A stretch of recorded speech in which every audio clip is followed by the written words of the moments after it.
Okay, so hi guys, welcome to the Churchill Musicians Club. Um, we're a pretty cool club at Churchill, that's dedicated to spreading the joy of music around the community. And if you want to become a member, you can sign up at the link on the screen. Be sure to use your MCPS account to join us. Today we'll be going over Unit 8 of AP Music Theory, which covers modes and forms. All right, so this is a really quick review of modes. If you don't know what modes are at all, maybe you should check out one of our previous videos. But Ionian, which is basically one, Dorian, Phrygian, Lydian, Mixolydian, Aeolian, and Locrian. And a good way to memorize your modes are I don't particularly like modes a lot. But we all know that's a lie, right? Because we love modes.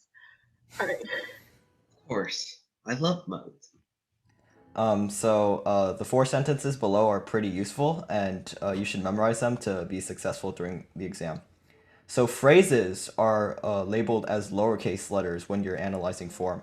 Similar phrases, like phrases that begin the same way or something, are differentiated by numbers like A1 and A2, while phrases that are different that are contrasting are labeled with different letters like A and B.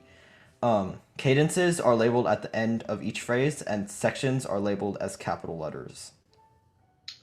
Okay, now we have binary form. And then binary form means there are two sections. We have section A and also section B.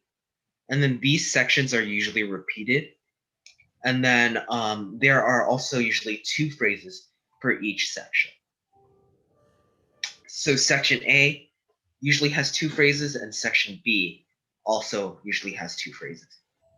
And then we also have two types of binary.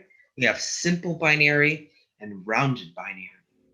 And then for simple binary, the A does not come back at the end of B. And then for rounded binary, the part A does come back at the end of part B. And then in the next couple of slides, we will take a quick look at what simple binary and rounded binary are. And we'll also be listening to some cool examples of like famous music that uses simple and rounded binary. Okay, our first example is one of the simple binary form. Notice the two sections, A and B, labeled on the screen.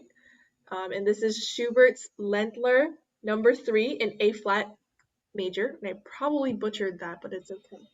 And as always, these links will be linked in the description below if you want to follow along or analyze it as well. And this is an example of rounded binary. As you can see, there's two sections, A and B. Each section has two phrases. And as you can see, um, part of A comes back in the B section. So you can also find this in this piece, as you can see. So we also Yeah. have ternary form, and then it's usually three sections, which is A, B, and a return of A, also called A prime. So a return of A or A prime is technically just A, but it's a bit different. It's just like some what's called again variation of A, and then that's the best way you can memorize it. And then it usually repeats around A and between B and A prime. And then there are two types of ternary form, and then the two types are simple ternary, which is ABA, which is super popular in music. And then there's also compound ternary, which is ABA, but each section is a rounded binary. And we discussed rounded binary a couple minutes ago. So if you still have some trouble with that, then just like go back to the previous parts when we talk about rounded binary. And to review rounded binary form, it's like material at the beginning of each section returns like in a shorthanded way after contrasting a phrase at the beginning of the second section. And then like for AB, with the only part of A coming back is for that, but for ternaries, it's usually AB and A prime with all of A coming back. And then yeah, just for now, just memorize that music falls into like 3 large sections for ternary form, and then the last of which is identical to the first, which results in ABA or ABA prime. And that's all you need to know for ternary form.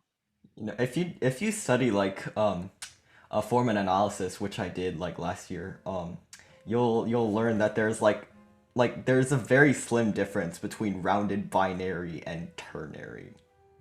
And that's actually like something that's heavily debated in the music theory world. Whether like certain pieces are like rounded binary and ternary, all that kind of stuff. All right, and last but not least, we have one compound ternary example. Notice the ABA format and the rounded binary, as you can see on the screen. And this is, of course, Haydn's Piano Sonata, a great classic. Okay, so congrats. We finished Unit 8. And we also finished everything for the AP Music Theory curriculum. So this has been a great journey. Thank you for coming along and watching our AP Music Theory videos. We hope you found it enjoyable and informative.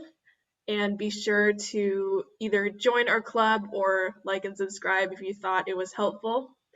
And we want to wish you best of luck on the AP Music Theory exam, or if you're not taking it, congrats for coming this far and just exploring music theory on your own. And before we go, we're going to leave you with 2 puns. And remember to sometimes be sharp, never be flat, And and always be natural. Oh my All gosh. right, so that wraps everything up. Again, as you probably have noticed, these are our backgrounds, kind of relating to our moods right now. I'm personally excited and happy for you to get that 5 on the AP Music Theory exam. And Andy is feeling like a really cool Mozart. And Todd is looking like he's going to be in a future model of a Tesla or something. And he's ready for the holidays, which is technically in 6 months if you're watching this in the spring or whatever. You know, we're always counting down towards Christmas or whatever holiday you celebrate. All right, and we'll leave you with this. We'll be back. Okay.